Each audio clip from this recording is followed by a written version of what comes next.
Given the global interest in developing state-of-the-art AI technologies, countries around the world have sought to articulate national AI strategies. An important part of these strategies is building up internal capabilities and talent, the engineers and scientists who will actually build AI systems, as well as facilitating adoption of novel technologies. In today's episode, we'll learn what Singapore has been doing on this front. My guest is Laurence Liew, the Director of AI Innovation at AI Singapore, an organization that brings together Singapore-based research institutions and companies to develop AI products, perform research, create tools, and develop talent. Laurence is himself an accomplished technologist and serial entrepreneur. He's brought his experience to bear on building AI talent within Singapore and driving adoption of AI technologies in businesses. You'll hear about programs such as the 100 Experiments, Singapore's AI Apprenticeship Program, and the Generational AI Talent Development Initiative. I hope this conversation offers some insight into what it's like to implement talent development and technology adoption initiatives. This is the Gradient Podcast, and I am your host, Daniel Bashir. If you enjoy these episodes, you can follow us wherever you're listening to this podcast episode. You can also follow us on Substack to get regular notifications whenever we release a new article, newsletter, or podcast episode. You can also find our online magazine at thegradient.pub, where we regularly publish essays by the sorts of people I interview on the podcast. And finally, if you enjoy the episode, it would mean a great deal to us all if you'd consider leaving us a review on whatever podcast player you're using to listen to this episode. It helps more listeners like you find what we're doing and helps us bring in more interesting guests for you to listen to. But now, without further ado, Laurence Liew. So, Laurence, one of our previous guests, Steve Miller, introduced me to the work that you've been doing at AI Singapore, where you're Director of AI Innovation, and you're adopting a lot of really interesting talent development and capability development programs at the national level. I'd love to start with establishing some context for this. But before we get into Singapore's context, I do want to understand a little bit more about you and your background. How did you end up working on AI Singapore? Yeah, okay. Thanks, Daniel. So I come from the industry and I've been in large organizations, smaller organizations, all in the IT and tech space, telecom space. And the last couple of roles I've been with was with technology companies. Some of them are relatively new startups, some of them are bigger startups. And the last one was, so all the while I've been in high performance computing, open source, analytics. In a way, we could call that machine learning. And my last role was actually with Revolution Analytics Enterprise company out of Seattle. I ran Asia for them. And in 2015, we were acquired by Microsoft. So after that, I basically hang around and got a request from the Singapore government National Research Foundation to say, hey, we are starting this thing called AI Singapore. Would you be interested to be part of it? So I came in and then took a look. I thought it was really interesting. And I contributed some ideas. And finally, they got the project award started in May, June 2017. And that's when I joined them full-time as the first employee of AI Singapore. Yeah. Given that you spent so much time in Singapore's computing industry prior to joining AI Singapore, it seems that you'd probably be one of the best people to contextualize. What did Singapore's technology landscape kind of broadly look at when you were getting started with AI Singapore back in 2017? 2017, at that time, already companies, organizations were already very aware of analytics because prior to that, from 2010 onwards, we were pushing and talking about analytics and open source analytics very much, and we already engaged a lot of both private enterprises and government agencies, right? So there was a lot of interest in that, and when the AI wave or when AI became hyped up all again, that there was a lot of interest in that. And one of the unique things about Singapore is that it's one of those countries that we have a lot of big tech organizations, right, basing their HQ for Asia Pac out of Singapore, like Google, Facebook, Microsoft.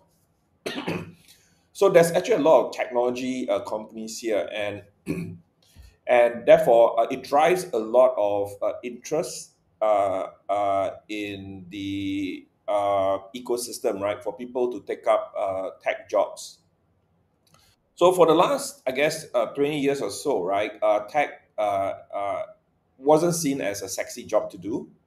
But the last 10 years, with data science, machine learning, AI, and all the big companies coming into Singapore, it became very, very uh, uh, it became a sexy and very hot role to get into. So much so that I know, for example, our local universities here, they had to increase their enrollment like 4 to 5 times, right? Over a short period of 6 to 7 years. So a tremendous interest among Singaporeans and locals here to get into the tech space. And AI Singapore itself, as a program, has been part of Singapore's national AI strategy. Could you tell me a little bit more about the contours for that strategy more broadly? Okay, so AI Singapore itself, I mean, it was conceptualized probably late 2015 and then through 2016, and then by 2017 the paper was done, submitted for approval, got approved, and launched, right, in May.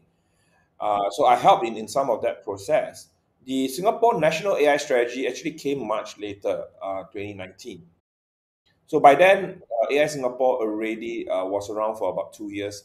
We already had programs like our 100 experiments, which help co-fund companies to undertake AI projects, and apprenticeship programs, and our Learn AI, our training programs for working professionals, students, and then kids.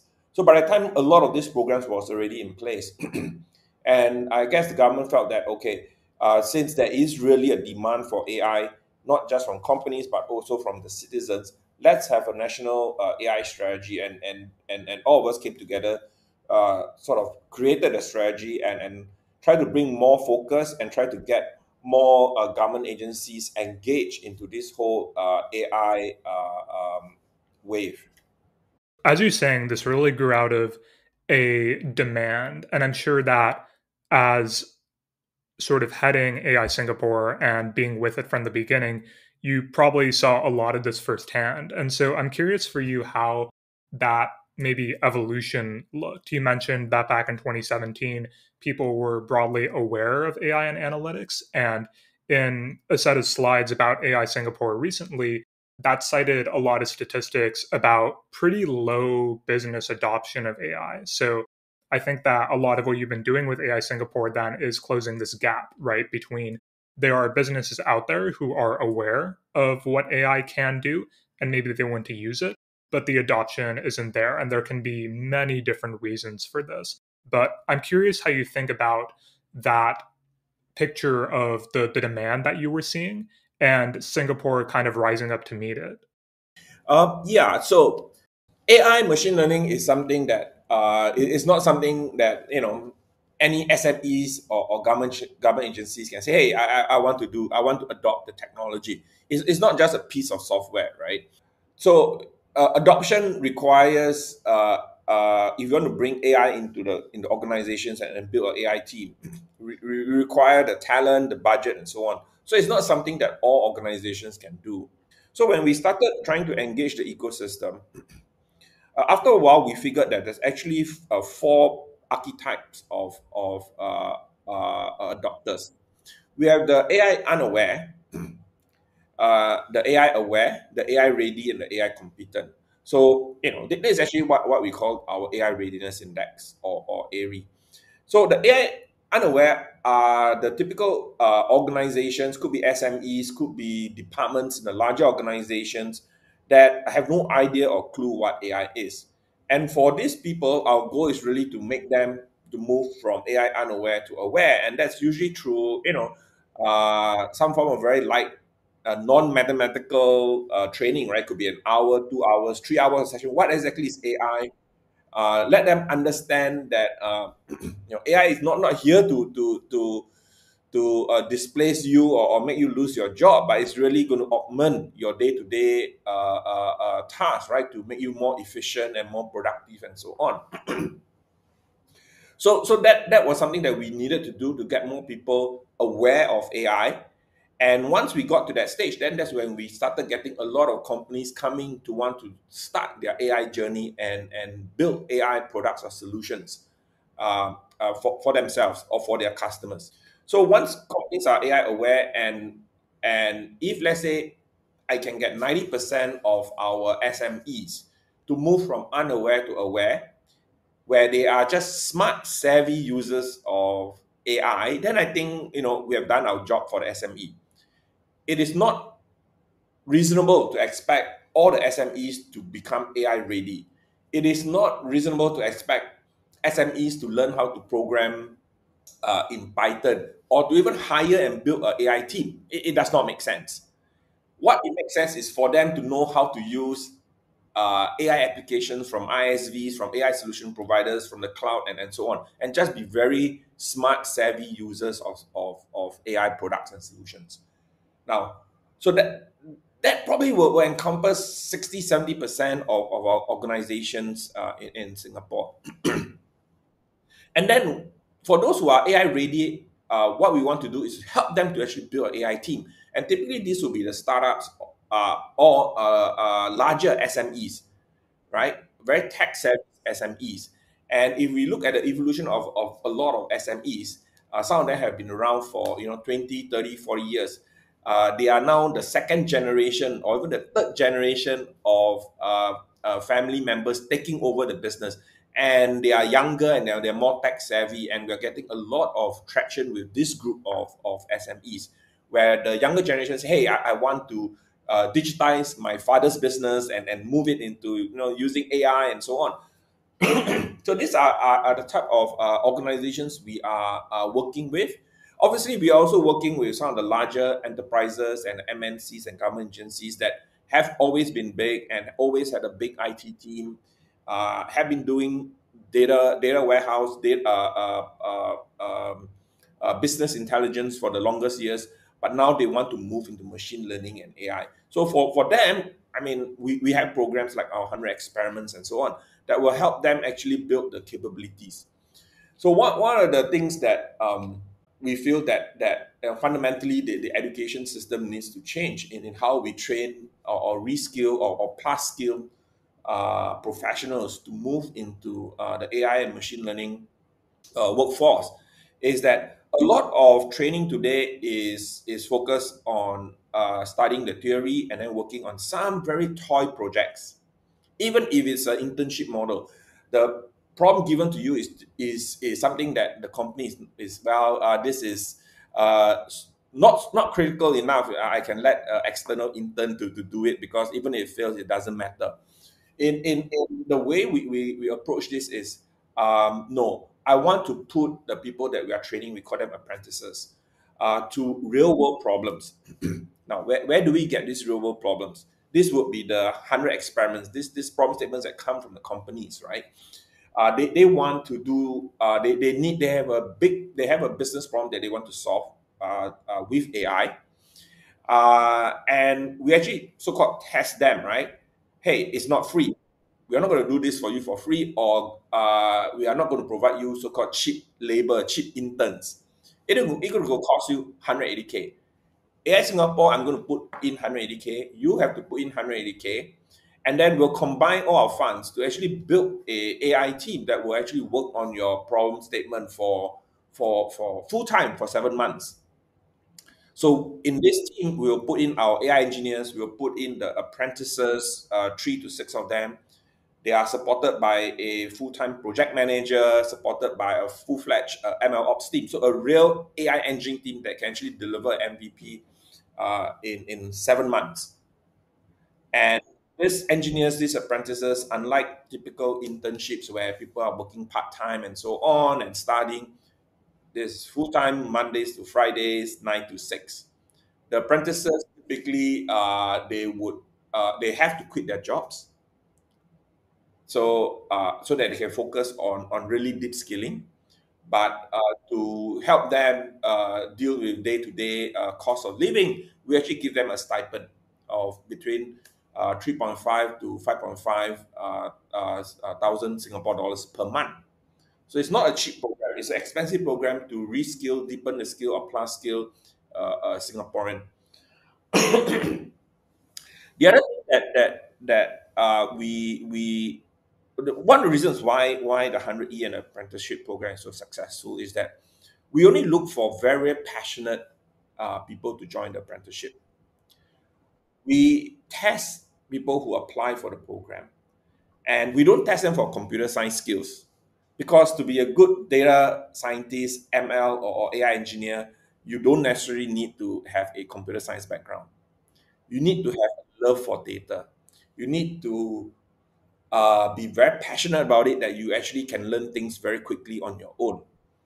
So we actually test them whether they can, obviously, whether they can code in Python and whether they are able to build up a basic machine learning pipeline and can ingest data, visualize data, clean the data, use the right algorithm, and then do a prediction or classification or regression, and then explain the results.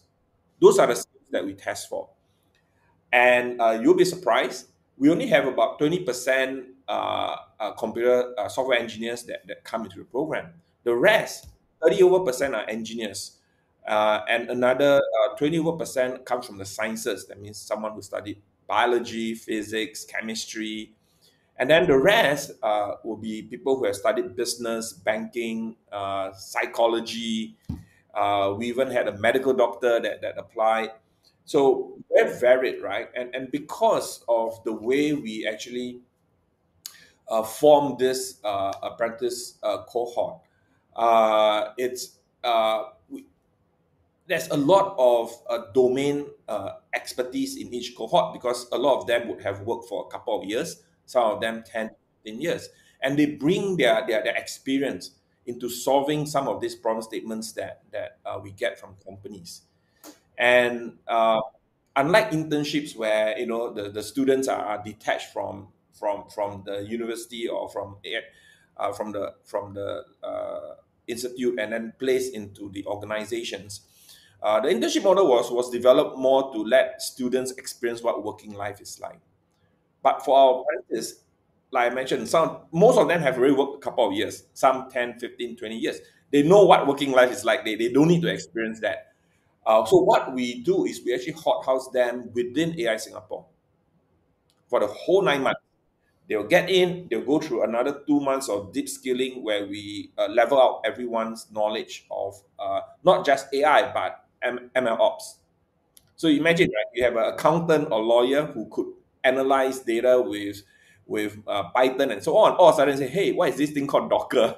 What is this thing called CI/CD? So they need to learn all of this, right, within the 2 months. And then we sort of form the project team and then assign them to work on the 7 months project for the industry. So we use real world projects to train the apprentices. Apprentices coming in are already highly motivated professionals who have self-taught themselves enough to get into the program, and they bring their working experience, domain expertise to solve the project. And by the end of 9 months, most of them will get one, if not two. Sometimes some of the better ones will get 3 or 4 job offers even before they graduate. It's great how you've organized this in such a way that it's really not an isolated experience, but the apprentices they're having to come together. And of course, they have the necessary component of mentorship, but they're also figuring out simultaneously, well, I'm not just doing an AI project on my own where I pull some nice, clean data set and sort of work things through until I get a prediction. I'm, as you would in some of these business problems, having to deal with the messy real world of, well, the problem they're dealing with itself, but then also having to deal with a team and actually accomplishing their objectives. And I'm curious if you can tell me about any particular stories of apprentices who've gone through this program and objectives and things that they've worked on, stuff that they've delivered. So, I mean, since we started, right, we have approved about 130 projects and completed about more than, I guess, close to 80 projects today. So, a lot of projects, and several that we can share publicly. We can talk about that. So, one of it would be, let's say, for IBM, right? So, we did a project for IBM a while back, and this was for the IBM factory QC team here in Singapore. And they wanted to predict what was the which items that they're selling may have very high return rates. So, so that means, especially as a new SKUs, right? New products have been developed. They start selling on the market, and once you go into mass adoption, certain design flaws may creep up, and people start returning it for repairs and so on, right? So they want to be able to track that and predict, hey, is this a real design flaw, or is this just a manufacturing defect, a one-off thing? So we actually built a AI model to predict that. And it used to be that the IBM engineers were only able to analyze this data a couple of SKUs per day. But not only did we build the model, we even built an end-to-end pipeline to automate the whole process. And today they can actually analyze thousands of SKUs at any one time. So that's been deployed and gone live. The engineer the apprentice, one of the apprentices who worked on that project was actually a PhD in civil slash industrial engineering stuff. So he knows how to handle the maths, and he later joined AI Singapore. So one of the things that one of the so when AI Singapore started, I only managed to convince three other friends to join me. So we only had like basically three engineers plus myself, four engineers. But we are now at a size of easily 30, 40 engineers, and more than 90% of them are actually apprentices that we hired. Okay, so just to take a step back, right, before I tell you more stories about projects done.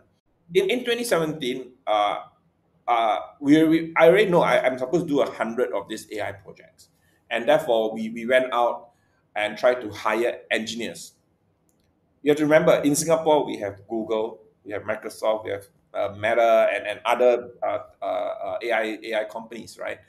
I had 300 resumes. Only 10 were Singaporeans. The rest were all applicants from China, India, Europe, America. So I said, well, if we are called AI Singapore, I cannot be 10% Singaporeans and 90% engineers from all over the world. I need the ratio to be flipped. But then I can't match the salaries of Google and Facebook here in Singapore. So that's how we came up with the apprenticeship. So the gut feeling back then was, I think there's enough Singaporeans out there who are self-learning, self-directed learners, very passionate, learning all this data science, machine learning, AI on their own. If we can bring them in, convince them to join us, we create an apprenticeship program, convince them to join us, we will train them within 2 months and then put them onto a real project for 7 months. That was really the genesis of how the AIP started.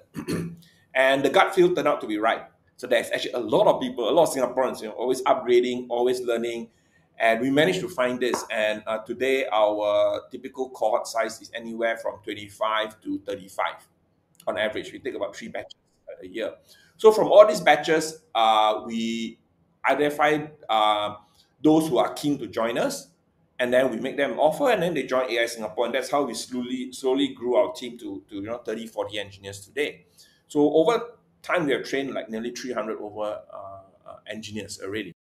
So going back to the story, so this PhD guy, after the apprenticeship, he was, I mean, he's good. And then we made him offer to join us. So he joined us as AI engineer, and for a while he actually even led the apprenticeship program. And after 2 years, because all of us are given 2 years contracts, right? Typical in the university.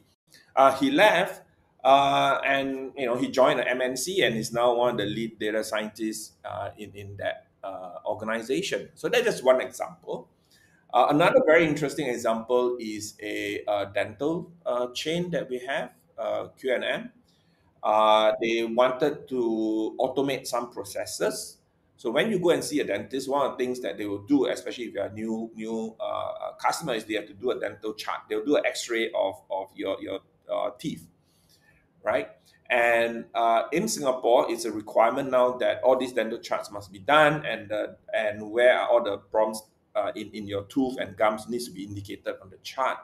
Uh, Previously, it was all done manually by the dentist. Takes the dentist 15 to 20 minutes.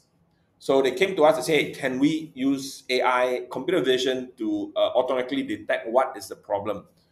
So again, it was done through our 100 experiments. I put in 180K, they put in 180K.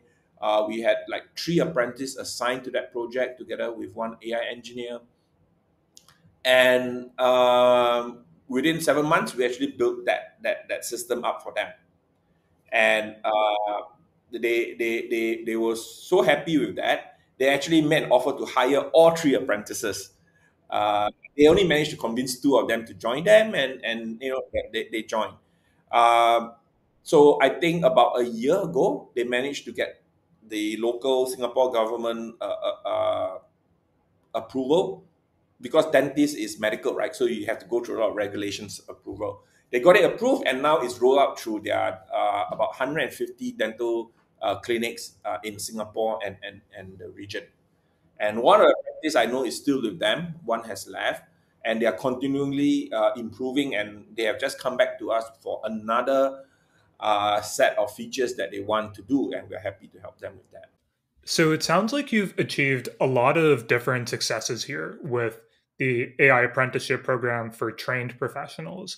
And going forward, I can see that you want to also solve this generational capability development program, right? If you were to, again, solicit applications in maybe another 20 years from now, your hope, it sounds like from what you said to me, is that a higher proportion of people who are looking to be part of AI Singapore or something similar are going to be native Singaporean, for instance. I think if AI Singapore is still around in 20 years, I think we will have failed.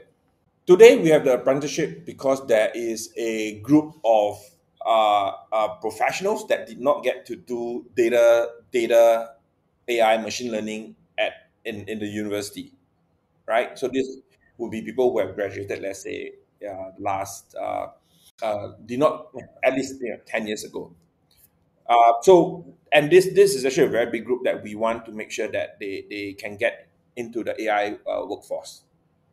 But today, all the university students who are studying and will be graduating from, let's say, this year, next 2 years onwards, are already data literate.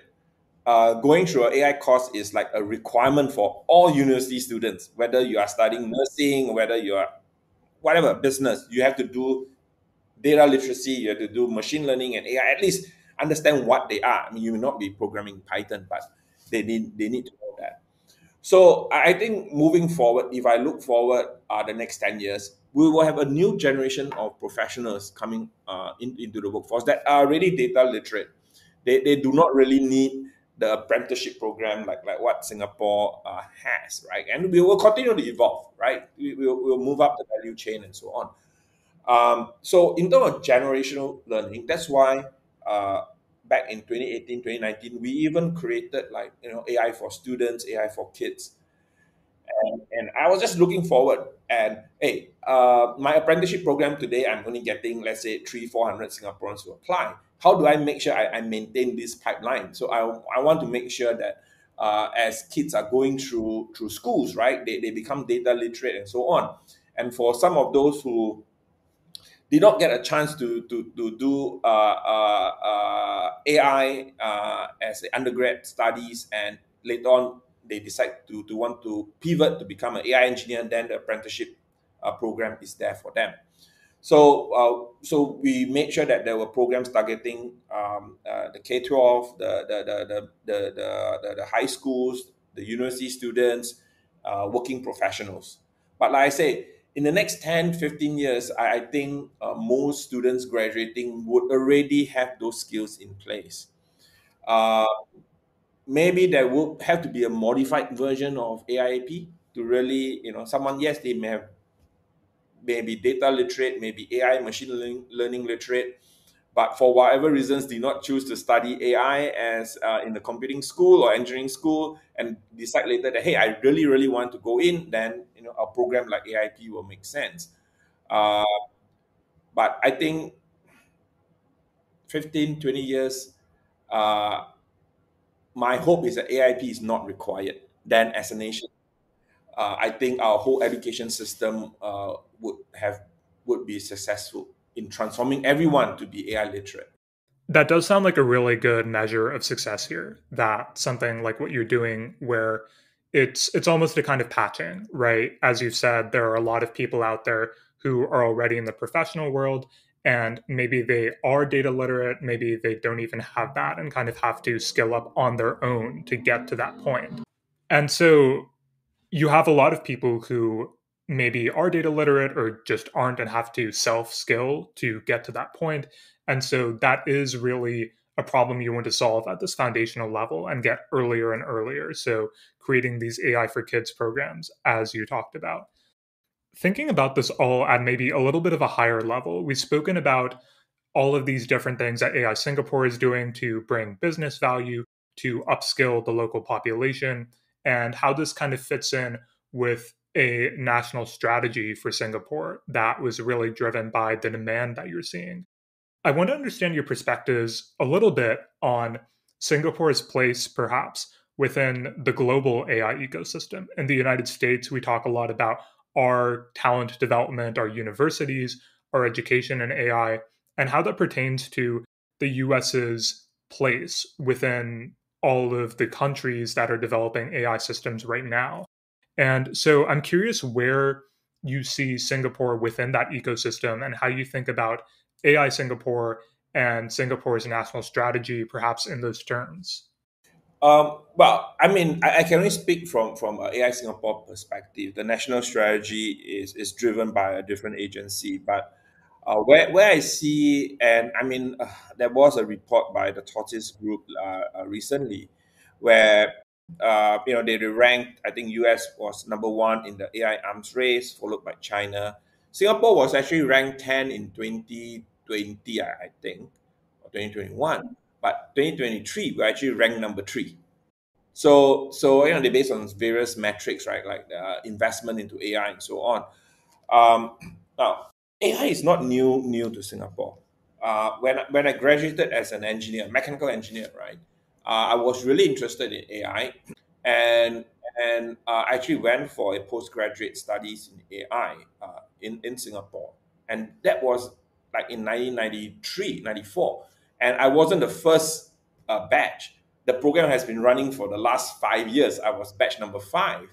And today, I think the program has evolved. It's still around. In fact, I just went back to give a 1 hour talk on generative AI just earlier this week. So AI actually has been used by various Singapore organizations for the longest time. Okay, it's just that now with everybody talking about it, especially now with generative AI, there's a lot of interest. It becomes very, very visible. Politicians like to be seen that, hey, they are really clued in, and so on, right? So that's why we came up with, so AI Singapore itself was actually a research agenda. It was a pure research agenda when AI Singapore was created. It was only 2 years later that a national AI strategy came about because AI became the talk of the town.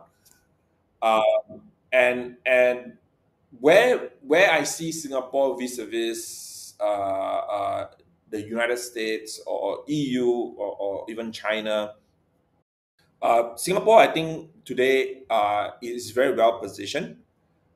We are very neutral. We attract a lot of large organizations who are keen to build their IPs, right, to come into Singapore. So one of the things that the Singapore government has been able to do very well is to attract a lot of startups and MNCs into Singapore, not just for AI, right, but for the last 40 years. And that's how we have been able to grow our economy. We don't have natural resources. All we have is human talents. So what we have always done is to make sure that we have the human talent to be able to meet the next technological change or jump that is coming, and therefore attract companies to come in and base their operations here, hire our citizens, and so on. And we have very friendly business regime. We have very friendly laws to allow companies, to start up here. I mean, you can basically start a company with $2 in under a day if you want, right? And it's a very business friendly environment. So from an AI perspective, we actually have a lot of very interesting AI companies that is based or started from Singapore. And I saw recently on, I think, Crunchbase or something, one of those that lists companies and their money they're raising and so on. And I think in AI, I'm sure you're familiar with LangChain. It lists Singapore as the company that they started with. So that means LangChain, when they incorporate or whatever name they call it, it's actually here. So I guess the founders and so on are based out of Singapore. So we have a lot of very smart people relocating into Singapore to do their startups. So Singapore has a play. Now, I mean, we are not a large country. We will not have the data sets to be able to train like what the US or the China can do. But today, with a very global nature of things, right? As long as the data is available publicly and within the realms of copyrights, AI companies can get access to it. I think the restriction is more of talent, uh, not so much of access to data. I mean, if you raise the right amount of money, you can always buy the data sets, but you still need to have the talent. And one of the unique characteristics of Singapore is that it's so friendly to business and for people to come in. So if, let's say, I'm a US company, do I want to place myself in the region or place in Singapore? If I place myself in Singapore, not only can I hire the best US or Europeans to come into Singapore, I can hire the best Chinese, for example, to come into Singapore because they have great intellectual powers. So it is a very neutral country to have a great AI startup. Another question I have for perspectives kind of at this level, and I know as you said, you can only speak from the AI Singapore perspective, but since you brought up the visibility that generative AI systems have brought to AI in general and probably what you're doing, how has the generative AI chat GPT boom affected things in Singapore? I think the Singapore government was probably one of the most proactive users, where we had other governments trying to stop or ban the use of ChatGPT. We actually have Singapore governments going to strike out deals with Microsoft slash OpenAI to say, hey, okay, I want a private instance. I want to enable all my government officers to have access to this capability. So within a private instance where our data sets do not get used by OpenAI for retraining and so on. So it's a very secure environment. So there's a lot of activities around that space. So the government is really leveraging foundation models. Even within AI Singapore, one of my peer, the team that he's leading. So I started that team with we call it a maker space, and it was to really build AI products for use for the SME, right? And one of the effort that we did the last from 2018 to about I guess 2022, 23 was to build NLP for the ASEAN languages, right?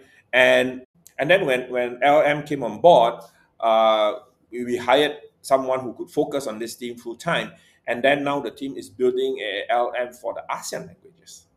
So working very closely with all our neighbors, right? So I think that's one of the value proposition that as AI Singapore we can bring not just to benefit Singapore but to help our neighbors, right? Given that we have the talent, we have well, everyone doesn't have the GPU capacity, but we try our best. And we have proceed quite far ahead in this space. So from a national perspective, that's some of the things that we're doing in terms of generative AI. The government is very active. AI Singapore, we have the LM effort that's ongoing within the 100E and the apprenticeship program. We are also leveraging generative AI to make it more efficient to help scale up. So, for example, and this I can share with you, uh, we get about 400 applicants every time when we do a recruitment for the apprenticeship program. And of these 300, maybe 150 was actually because I used to review all the resumes and decide who will come in for the test. But now, as the cohort has grown, we say, okay, never mind. Just give everyone who applied the test. Okay, because we had complaints of, oh, why you think I'm not good enough? Why can't I take the test? Okay, then we said, okay, never mind, no complaints. I'll just give everyone the test, and the test will vary from every batch. So when they see it, they say, oh, okay, I actually don't have enough skills. I will have to go and learn more, and then they'll come back. So about half of them will actually submit. That means I get 100 to 150 submissions. And my typically every batch will allocate about 10 engineers to 15 engineers to actually evaluate these submissions. So, each of them will have to evaluate anywhere from 5 to 10 submissions and decide which one actually passed, and then they'll come for the interview. So now we actually will automate the task, because one of the things we want to do is, can we go from 300 applicants to 500, 600, or even 1,000 applicants? And I cannot grow an engineering team just to do the evaluation, right? So we automate that with LM, and we actually are going to test that in a month's time. So it has been done, tested internally. We are going to try this for the AIP Batch 15 recruitment. So internally, well, we help companies build LLM or foundation models or Gen AI projects. Internally, we are also leveraging it to really enhance our productivity. I like this. I think in a lot of ways, the perspective that you've given about Singapore's sort of vision of its own place within the global ecosystem, but then also how you're approaching this whole boom is largely very positive. And what can Singapore do both for itself and for the larger APAC region, which I think is a kind of a refreshing difference from how the US has articulated itself in a lot of ways. So I do like to hear that. I think as a final question, perhaps, and you've already answered this in parts, but maybe just to ask the full question. You've already done a lot, I think, as part of AI Singapore to really hasten Singapore's development and its AI ecosystem. And it's really impressive, I think, how much you've already been able to do, bringing Singapore to number 3 in terms of countries around the globe and their relative ranking as far as doing AI and really bringing more talent. But if you could maybe project forward, as you said, you think that AI Singapore probably should not exist 20 years from now if you've achieved your goal. Could you paint a picture, perhaps, of your hope for what the Singapore AI, the Singapore tech ecosystem looks like, perhaps when AI Singapore dissolves? Well, we did. I mean, in the next 5 to 10 years, I think there's still a lot of work to be done. There's still a lot of people who can be trained, who and we want to, go from let's say 100, 200 per year to maybe 1,000 to 2,000 professionals being trained, right? Really deepen their skills. So that's one of the things that we are trying to figure out how to do that over the next 5 to 10 years. And by then, like I say, right, not only do we have the current generations of professionals already able to take on AI jobs, we have the new generations that are already ready for AI jobs and don't need us, right? So when AI Singapore finally dissolves, let's say in 15 or 20 years time, I think not just Singapore, right? Most countries in the world would be very AI savvy. Everyone would be data literate. I always like to share. Sometimes Hollywood has some of the most. They predict things very well, and as a big Star Trek fan, right? And the day is coming where you can really talk to a computer and say, hey, can you analyze this data and analyze this with step A, B, and C? So you're not really coding anymore.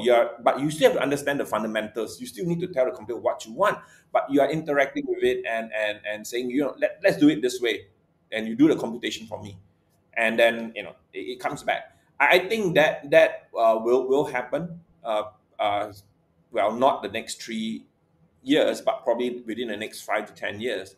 And what I'm expecting is the whole workforce will know how to use such tools. Such tools will be embedded into their daily productivity apps, where whether is it still called Word or PowerPoint or Google Docs, whatever. I mean, it's already going to be embedded. It's going to come out in the next 6 months, right? But more and more advanced tools with more capabilities will be coming on stream. And my hope is that the whole workforce will be able to make use of these tools. They shouldn't be afraid of it. And I think for myself personally, for my team, and a lot of the policymakers, we view AI as a tool, as an enabler. And one of the statement I always like to end off my talks is that whether you're an engineer or lawyer, right, you'll be replaced by AI. And then my next slide will show engineer. No, you're not replaced by AI. You will be replaced by an engineer who uses AI. So I think I personally believe in that. And I mean, on a personal level, I used to write an article once every quarter or so. Today, I can actually the last couple of weeks, I've written an article nearly every 2 days with the help of AI. So the benefits are really fantastic. And well, there are risks. I'm not saying there are no risks. But if you listen to people like Yoshio Banjo, Yang Likun, we have time. We need to work on managing those risks, and there should be probably some global body set up to look at the overall risk of this sort of AI. We should not have AI, just in the hands of the big tech. So there are a lot of efforts going on, right, to make sure that such technology is available to everyone, and no one is being held ransom to just one or two companies. So where I see, in the next 20 years, Singapore hopefully will be a big user of such technology, such tools. Because if we don't, as a small country, it's just very hard for us to compete globally. Indeed. Well, I think that's a really good set of perspectives and takeaways. It's very interesting to hear how you'd like the future to look. I think that idea that you won't be replaced by an AI system, but by somebody else who does the same thing as you, who is augmented by that AI system, is a sentiment that a lot of us can kind of share in. And I do really appreciate the perspectives you've given me during this conversation about developing talent and the national ecosystem. So I really appreciate the work you're doing. And I do want to thank you, Laurence, for taking the time to speak to me today about all this. Yeah, most happy to. Thanks for the opportunity, and happy to chat again in the future when new things comes up. And that is a wrap, my friends. As I mentioned at the start of the episode, you can subscribe to The Gradient on Substack to receive not just this podcast, but also our articles and newsletters directly to your email. You can also visit us at thegradient.pub, where you'll find all of that, as well as more information about The Gradient and how you could even contribute if you're interested. And finally, if you enjoyed this episode, we would really appreciate your feedback. If you'd like to leave a comment or review, we'd love to know how we can make this series more interesting and informative to you. And with all that, I'll leave you until the next episode.